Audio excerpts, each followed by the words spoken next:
Bienvenue dans ce nouveau tutoriel où aujourd'hui je vous propose d'apprendre à créer un petit système de brouillon sur le framework CakePHP. Alors avant de nous lancer tête baissée dans la création d'un système de brouillon, il est important de comprendre pourquoi on en a besoin. Donc ici j'ai créé une petite application relativement simple avec une gestion d'articles et pour chaque article des médias associés. Donc lorsque j'édite un article, j'ai un petit bouton qui me permet d'ouvrir une iframe qui va me permettre d'associer des images à cet article-là. Donc dès que je glisse une image, automatiquement ça enregistre l'image et l'idée de l'article associé. Le problème c'est que lorsque je suis sur une phase d'ajout, je n'ai pas encore d'ID. Donc du coup, je ne peux pas mettre en place ce système d'envoi d'images. Donc là, plusieurs solutions s'offrent à nous. La première, c'est tout simplement de retirer le bouton qui permet d'ajouter des images lorsque j'essaie de créer un nouvel article. Donc c'est une solution simple, mais qui est un petit peu perturbante pour l'ergonomie finale. C'est-à-dire là, on se retrouve dans une phase d'ajout et on ne comprend pas pourquoi le bouton a disparu. Une autre solution serait de sauvegarder les images et de les réassocier au contenu lors de la sauvegarde. Donc c'est une solution très chiante à mettre en place et qui ne fonctionnerait pas forcément bien si on a plusieurs utilisateurs qui ajoutent des médias. Donc la dernière solution, c'est tout simplement de mettre en place un système de brouillon.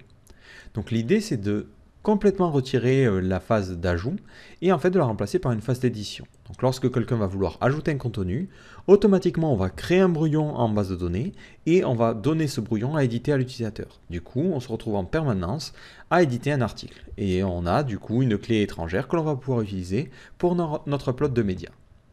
Donc ce comportement de brouillon, c'est un comportement que l'on souhaite greffer à plusieurs modèles, donc on va créer un behavior et que l'on souhaite utiliser entre différents projets.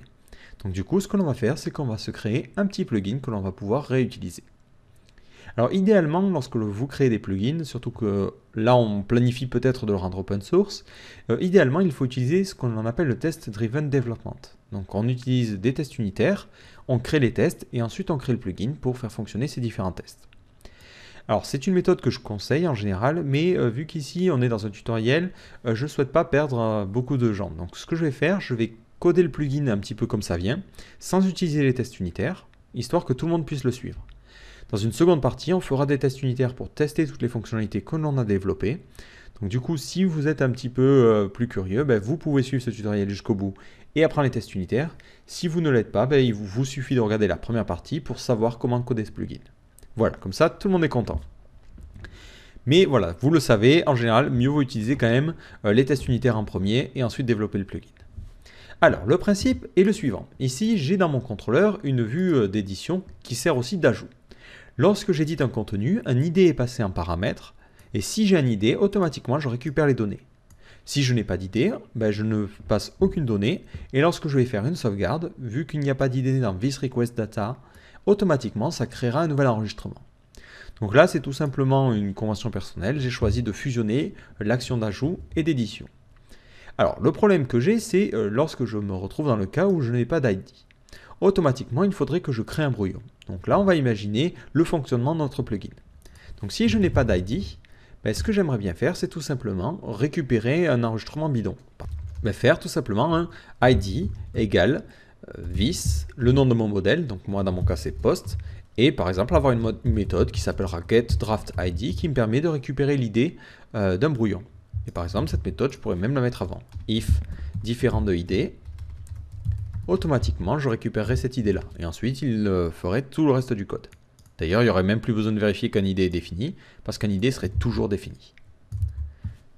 Voilà, donc ça c'est le principe. Donc évidemment, si j'actualise ma page, il va me dire « Oh là là, getDraftID, je ne le connais pas ».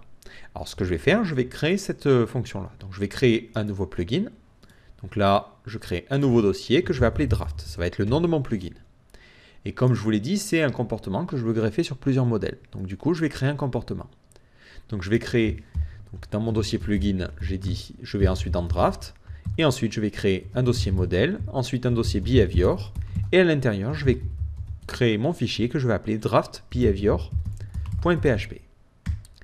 Donc là, c'est relativement classique. Je crée une classe qui va s'appeler draftBehavior, donc le nom tout simplement de mon fichier, behavior, et qui va hériter du modèle behavior par défaut, modèle behavior. Et à l'intérieur de ce modèle-là, de ce behavior, je vais créer ma fonction public function getDraftID. Et pour l'instant, ce qu'elle va faire cette fonction-là, c'est qu'elle va me retourner tout simplement un ID. Et là, je prends l'ID que j'ai déjà en enregistrement. Donc, si j'actualise, voilà, l'ID 1. Alors, au niveau de mon système, getDraftID, lorsque je suis dans un modèle, effectivement, ça ne prend aucun paramètre. Mais lorsque je suis dans un behavior, tous les éléments prennent toujours en paramètre le modèle associé. Donc là, dans modèle, j'aurai tout simplement post. Donc maintenant, il faut charger ce plugin. Donc dans votre fichier bootstrap.php de votre configuration, si vous ne l'avez pas déjà fait, il faut rajouter cette ligne-là, où cake plugin .load et le nom de mon plugin, donc draft. Moi ici, j'ai déjà activé le chargement automatique de tous les plugins, donc c'est déjà fait. Ensuite, je vais greffer ce comportement à mon modèle post. Donc je vais aller prendre mon modèle et lui rajouter le comportement avec la variable actsAs draft. Donc ici, je vais mettre draft, le nom de mon plugin, donc c'est draft, point, le nom de mon behavior, draft. Donc ici, il avait déjà un autre comportement, média, mais bon, ignorez-le, hein, vous mettez draft.draft. Donc automatiquement, maintenant, lorsque j'utilise la méthode getDraftID, ça me retourne 1, et vous voyez que ça me fait éditer l'article qui était déjà en base de données. Donc ça veut dire que ça fonctionne bien. Donc évidemment, le problème, c'est que moi, je ne veux pas éditer le premier article, je veux vraiment qu'il crée un brouillon. Alors, pour avoir cette gestion des brouillons, ce que l'on va faire, c'est qu'on va tout simplement créer un nouveau champ au niveau de la structure de notre table qu'on va appeler online. Ce champ va permettre de savoir l'état de l'article. Online vaudra 0 par défaut, donc ça veut dire que l'article n'est pas en ligne. 1, l'article est en ligne. Moins 1, l'article est hors ligne. Du coup, ça veut dire qu'il est en statut brouillon.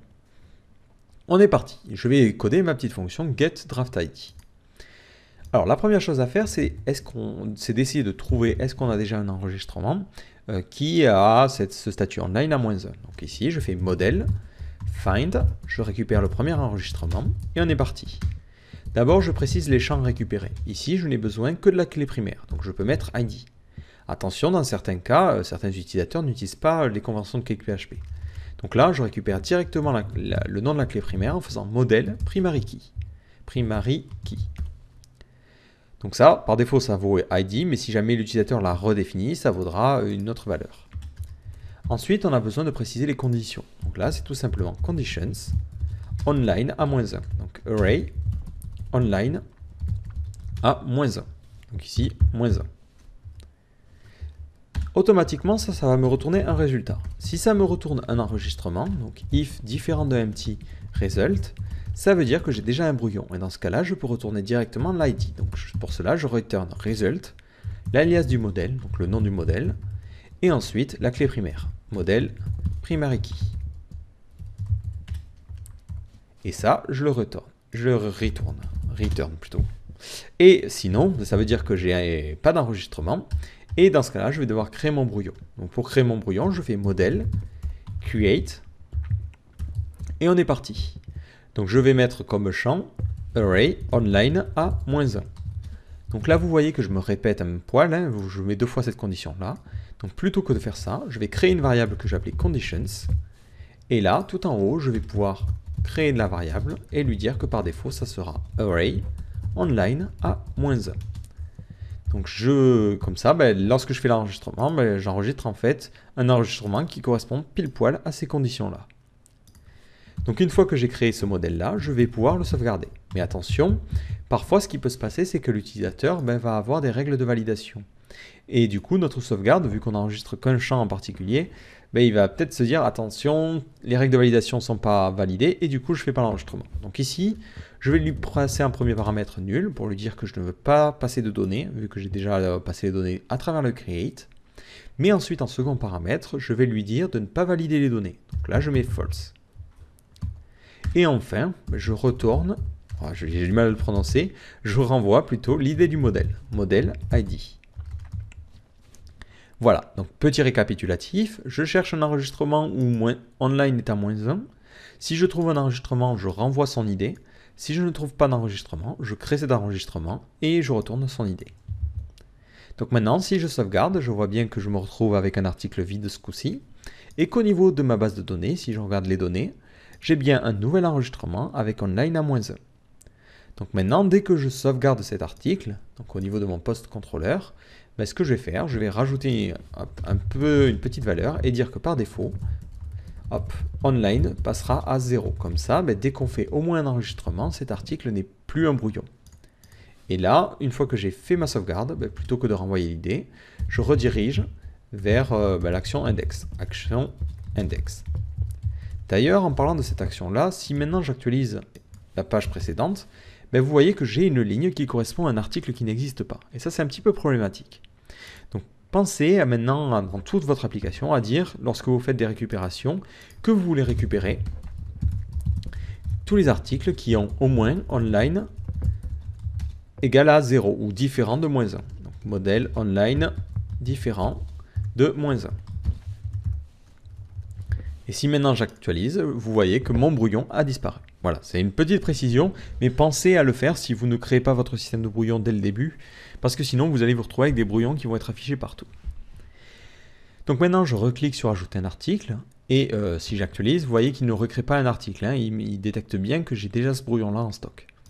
Je vais mettre second article, et je sauvegarde. Automatiquement au niveau de ma base, maintenant, cet élément-là a bien le statut online à 0, et du coup, lorsque je reclique sur ajouter, hop, il va recréer un nouveau brouillon. Alors, un autre comportement que l'on peut souhaiter, c'est tout simplement d'avoir des brouillons par utilisateur. En effet, ici, par défaut, il y a un seul brouillon pour toute ma table. Donc, ce que je vais faire, c'est tout simplement permettre à l'utilisateur, au niveau de la méthode getDraftID, de préciser des conditions. Par exemple, lui dire je veux le brouillon qui correspond à l'utilisateur numéro 2. Automatiquement, je vais devoir rajouter des petites conditions. Donc au niveau de ma méthode getDraftID, je vais rajouter la possibilité à l'utilisateur de mettre des conditions. Et par défaut, ça sera vide. Donc pas de conditions supplémentaires. Donc là, si vous vous souvenez, j'avais tout simplement construit une petite variable qui sert à la fois à savoir qu'est-ce qu'on doit sauvegarder et comment on doit rechercher le brouillon. Tout simplement, cette condition, ça va être une fusion, donc array merge, de ce tableau-là, donc online à moins 1, et des conditions qui sont passées en paramètres. Et automatiquement, hop, vous voyez que là, ça n'affiche, ça ne change rien côté front évidemment, mais au niveau de ma base, ça a créé un nouveau brouillon qui cette fois-ci a le user ID A2. Et si j'actualise, ça ne recréera pas de nouveau brouillon, mais ça me récupérera bien celui-ci. Donc ça fonctionne bien. Un autre petit comportement, c'est que de temps en temps, on peut se dire, moi les brouillons c'est gentil, mais j'aimerais bien nettoyer ma base. Donc là, on va se créer une petite fonction, public, function, clean, drafts, qui automatiquement nettoiera les différents brouillons. Donc attention, ça prend toujours en paramètre le modèle. Et elle fera tout simplement un modèle delete all, et elle supprimera tous les éléments qui correspondent à la condition que online soit à moins 1. Donc ici, on va mettre array online soit égal à moins 1. Et même, on va retourner directement le résultat de cette petite requête-là. Donc maintenant, si à un moment j'en ai marre et que j'ai envie de supprimer les brouillons, j'ai juste à faire vis, post, clean, drafts. Et ensuite, je vais mettre un die pour tout couper. Automatiquement, au niveau de ma base de données, ça a supprimé tous les éléments qui ont online à moins 1. Et du coup, ça a nettoyé tous mes différents petits brouillons. Voilà, donc c'est une méthode qui peut être utile dans certains cas. Et vous voyez que là, on a déjà créé notre système de brouillon. Vous voyez que c'était relativement simple. Alors, petit récapitulatif de comment ça fonctionne. On a une petite méthode, getDraftID, qui permet de générer un brouillon ou d'en récupérer un suivant les conditions qui sont passées en paramètres ou suivant la condition online à moins 1. Donc évidemment, après, libre à l'utilisateur de rajouter ou de modifier ces conditions-là. D'ailleurs, un petit détail, certains utilisateurs vont se dire, moi, online, je veux effectivement le garder. En revanche, ce que j'aimerais bien, c'est avoir ma propre condition. Par exemple, draft. Draft à 1, ça veut dire que c'est un brouillon, et draft à 0, c'est pas un brouillon. Et là, c'est un petit peu problématique, parce que votre plugin ne permet pas de gérer ce cas de figure-là. Donc ce que l'on va faire, c'est permettre à l'utilisateur, lorsqu'il greffe le comportement, de pouvoir préciser différentes configurations, et notamment la condition. Donc ici, je vais sur mon modèle post,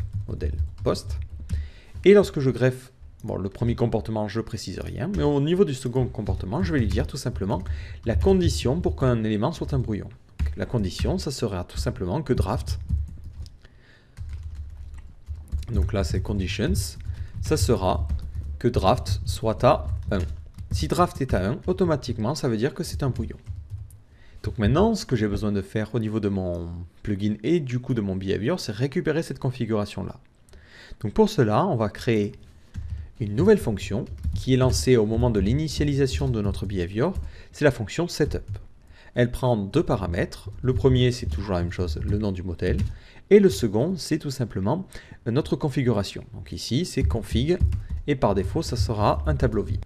Donc là, ce que je vais faire, je vais tout simplement redéfinir cette condition-là. Donc au niveau de mon plugin, je vais mettre des valeurs par défaut. Donc des public options égale, et par défaut, on aura tout simplement la condition qui sera égale à online à -1. À -1. Voilà. Donc ça, c'est les options par défaut. Automatiquement, lorsque je fais mon setup, il faut que si jamais la personne a redéfini une configuration pour condition, je la redéfinisse. Donc la solution standard serait de faire this options égale array merge de this options et de la configuration qui est passée en paramètre. Alors ça, c'est une bonne piste. En revanche, il y a un petit inconvénient, c'est que ce comportement pourrait être partagé entre différents modèles. Et du coup, on se retrouverait à avoir des options différentes entre chaque modèle. Donc ce qu'il est conseillé de faire, c'est tout simplement au niveau de vos options, de les classer par nom de modèle. Donc ici, on va mettre modèle alias. Comme ça, vous allez avoir des options différentes pour chaque modèle. Du coup, maintenant que j'ai ça, au niveau de mes conditions, là, plutôt que de mettre manuellement array online à -1, je peux directement lui demander de récupérer les conditions qui sont passées en paramètres. Comme ceci. Voilà, donc maintenant ce que l'on va faire, c'est qu'on va se faire un petit essai. Donc du coup, j'actualise la vue d'ajout. Voilà, donc je retombe bien sur cette page-là. Et si je regarde au niveau de ma table, je vois bien que j'ai un champ draft qui est égal à 1. Donc automatiquement, si je veux que ce système fonctionne bien, dans la vue d'édition, je vais rajouter deux champs. Un premier qui permettra de définir est-ce que l'article est en ligne ou pas. Donc input. Donc là, on va mettre online. Et le label, ça sera par défaut en ligne, point d'interrogation. Et je vais préciser que c'est un type checkbox. Type checkbox. Ensuite, je veux forcer le draft à 0 dès qu'on fait une sauvegarde. Donc je peux soit mettre un champ caché, soit directement au niveau de notre contrôleur, préciser, comme je l'ai fait ici, que draft soit mis à 0.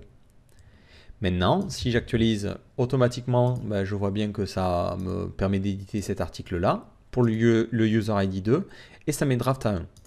Je crée un nouvel article, je sauvegarde et automatiquement, hop, je me retrouve avec la valeur draft qui est passée à 0. Donc si je reclique sur ajouter, il va recréer un nouveau brouillon et du coup le réassocier à cet utilisateur-là et remettre draft à 1. Donc vous voyez qu'avec ce système-là, on a la possibilité de personnaliser la manière dont est sauvegardé nos différents brouillons. Automatiquement, si je veux revenir à la méthode standard, je décoche cette configuration-là. Et si j'actualise, on réutilise le système de -1. Et du coup, vous voyez qu'on a ce brouillon-là qui est récupéré. Donc voilà, là on a terminé avec ce système-là. Donc maintenant, pour ceux qui souhaiteraient aller un petit peu plus loin, ce que l'on va faire, c'est qu'on va se créer un petit test unitaire. Donc le principe, c'est de pouvoir tester le plugin sans devoir l'installer sur une application. Donc pour cela, je me rends tout simplement sur la page de test. Donc vous faites cake/test.php. Donc je suppose ici que vous avez déjà installé PHP Unit et que vous avez au moins testé déjà de faire des petits tests unitaires. Si vous ne savez pas les faire, vous cherchez test unitaire ou test sur le site et vous trouverez d'autres tutoriels spécifiquement dédiés à l'installation des tests unitaires. Donc là, je vais créer un test pour mon behavior. Donc je vais aller tout simplement au niveau de mon dossier plugin, donc dans Drafts, et je vais aller créer des tests.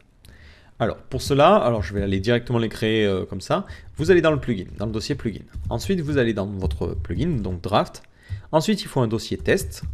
Ensuite un dossier case, qui correspond aux différents cas d'utilisation. Ensuite un dossier modèle, un dossier behavior, et enfin votre behavior. Donc ici, notre test, on va l'appeler draft test.php. Voilà.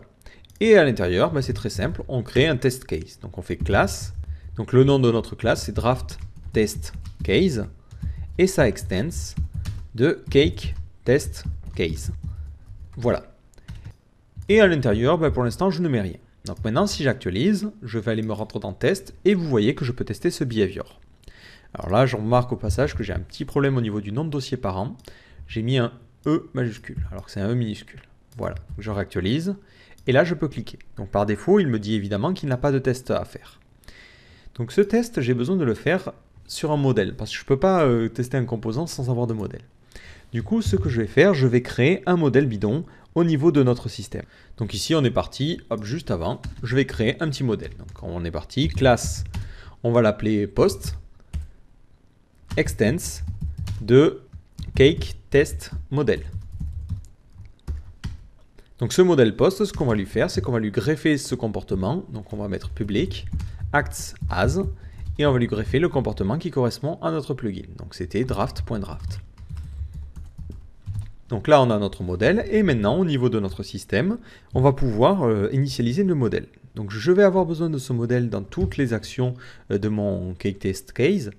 Donc automatiquement je vais créer une fonction public function setup qui permet d'initialiser notre série de tests. Et à l'intérieur, je vais pouvoir par exemple initialiser les différents modèles ou tout ce dont j'ai besoin. Et là, je vais mettre par exemple this post égale new post. Voilà, donc là en fait, j'initialise cette variable-là, ce modèle-là, à cet endroit-là. Et juste après, je fais juste parent, setup, pour initialiser aussi les fonctionnalités du parent. Donc maintenant, ce que je peux faire, c'est créer mon premier test. Alors, on va faire un petit test un petit peu bidon, mais tout simplement, on va essayer de récupérer le premier article et de trouver son idée. Donc ici, je suis parti, public, function. Alors, pour le nom, c'est relativement simple. Vous l'appelez test, ensuite ce que ça teste, donc test, get, draft, id, et ensuite, vous mettez un petit peu quel cas vous testez. Par exemple, without draft. Voilà, alors je sais que c'est long, mais de toute façon, vous n'aurez jamais appelé cette méthode manuellement. Et le principe, c'est d'essayer maintenant de tester notre fonctionnalité. Donc globalement, ce que ça fera, c'est qu'on va chercher à générer un draft. Donc on va faire id égale this, le modèle post, get draft id, et ensuite on va tester est-ce que notre id correspond à une valeur. Donc là, pour l'instant, on va mettre die id. Voilà, et avant de tester tout simplement notre petite fonction, on va s'assurer que dans la configuration, on a bien une table de test. Donc ici, c'est bien localhost, on va même mettre mon IP en local pour aller plus vite. Le login, c'est root, je n'ai pas de password. Et là, vous devez mettre une table vide. Alors attention, cette table est effacée et complètement martyrisée, donc ne mettez pas une table que vous utilisez, hein, sinon vous risquez de perdre toutes vos données. Voilà. Donc là, tout me semble bon, et je peux actualiser. Et vous voyez que je me retrouve avec une petite erreur. Tout simplement, il me dit, bon, j'essaie ta table test, mais moi, dans cette table-là, il n'y a pas encore de modèle post. Donc, ce que l'on va devoir faire, c'est lui dire de créer cette table-là à la volée pour nos tests. Alors, pour créer des tables, on utilise tout simplement des fixtures. Alors, les fixtures, on peut les écrire manuellement, ce qui est très chiant, ou tout simplement les générer. Donc, là, c'est ce que je vais faire.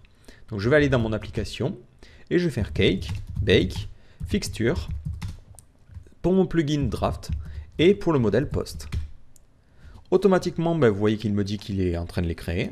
Et si maintenant je vais tout simplement dans le dossier draft, test, je vois que j'ai un nouveau dossier, fixture, et dedans j'ai post fixture. Donc il se base évidemment sur la table qu'il connaît déjà, pour récupérer les différentes informations, les différents champs. Donc vous voyez que ça m'évite d'écrire ça à la main. Et ensuite, ce qu'il fait, c'est qu'il crée plusieurs enregistrements. Donc en général, il en crée une dizaine, je crois. Voilà, il en crée 10 enregistrements bidons. Alors moi, j'ai pas besoin de tout ça, j'en ai besoin que d'un seul. Voilà, donc ici, j'en laisse qu'un seul. Alors ici, ce que vous faites en général, vous essayez de mettre des noms simples pour savoir, pour pouvoir faire des tests rapidement. Par exemple, là, on mettrait article 1. Comme ça, si on veut tester s'il récupère l'article 1, ça sera simple. Donc là, vous êtes d'accord, on n'a pas de draft. Donc du coup, lorsqu'on fait this post get draft id, on doit se retrouver avec un id qui est égal à 2. Donc là, pour tester si cette valeur correspond, on fait this assert equal. En premier, c'est la valeur que vous attendez, donc ici c'est 2, et ensuite la valeur à tester. Et du coup, mais maintenant ce que je vais pouvoir aussi dire, c'est quelle fixture utiliser. Donc au niveau de mon test, je fais public fixtures, et je vais lui dire, hop, charge les fixtures qui sont dans le plugin draft, et qui s'appelle post. Voilà. Donc maintenant, si je fais mon test, automatiquement ça fonctionne. Ça veut dire que il crée un nouveau draft, et du coup, ça a la clé, forcément c'est le chiffre numéro 2, et du coup, ça me permet de faire mon test.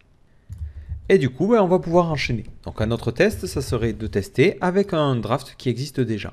Donc ici, au niveau de ma fonction, je vais lui dire this post get draft id, ça ne change pas, mais juste avant, je vais sauvegarder un enregistrement en faisant vis post save. On est parti, array, online à -1. Donc là, je crée manuellement un brouillon. Ce brouillon, je récupère son ID. ID égale vis ID. Ensuite, je fais ma fameuse méthode getDraftID, sauf que je récupère la valeur dans cette variable-là. Et maintenant, j'ai plus qu'à tester que ces deux valeurs sont équivalentes, que l'id du brouillon que j'ai créé manuellement est bien l'id que lui récupère. Donc si maintenant je sauvegarde, hop, vous voyez qu'il a un petit problème. Hop, il ne trouve pas cette valeur ID. Ouais, là, c'est pas vis, hein, mais c'est vis post ID. Automatiquement, hop, ça fonctionne. Donc là, ça veut dire qu'il a bien réussi les deux tests. Alors pour vous assurer que ça ne fonctionne pas, hein, ici, il me suffit par exemple de mettre 1. Si j'actualise, vous voyez qu'à cet endroit-là, il me dit, bah ouais, moi je m'attendais à 1, alors que ce qui était attendu, c'était, enfin, ce que j'attends c'est 1, mais en fait, ça m'a sorti 2. Donc il y a bien un problème dans mon test. Donc ici, hop, je reviens en arrière, et maintenant, tous mes tests repassent bien. Alors, une fonctionnalité plutôt sympa, c'est que vous avez le code coverage. Si vous cliquez ici, automatiquement, CakePHP va vous montrer le code qui est parcouru par vos tests. Donc là, vous voyez notamment que bon, on a testé tout ça. Donc c'est vraiment indicatif, parce que malgré tout, on n'a pas testé tous les cas de figure. On n'a pas testé, par exemple, si on définissait une condition différente. Donc c'est important aussi de faire des tests par rapport à votre code et à toutes les fonctionnalités. Donc ici, on est reparti. Hop, on va tester notre clean draft. Donc test, clean, hop, clean, drafts. Donc ce test va être relativement simple. On est reparti. Je crée un draft. Ensuite, ce que je teste, c'est que je récupère le nombre d'articles que j'ai en base. Donc vis, assert equals, equal. Donc nous, on s'attend à avoir 2 articles et c'est vis, post, find, count. Donc ça, c'est juste pour s'assurer déjà que on parte bien de 2 articles. Ensuite, je fais vis, post, clean, drafts. Je nettoie tous les articles. Et après, je refais mon test. Et cette fois-ci, je dois non pas tomber sur 2, mais sur 1.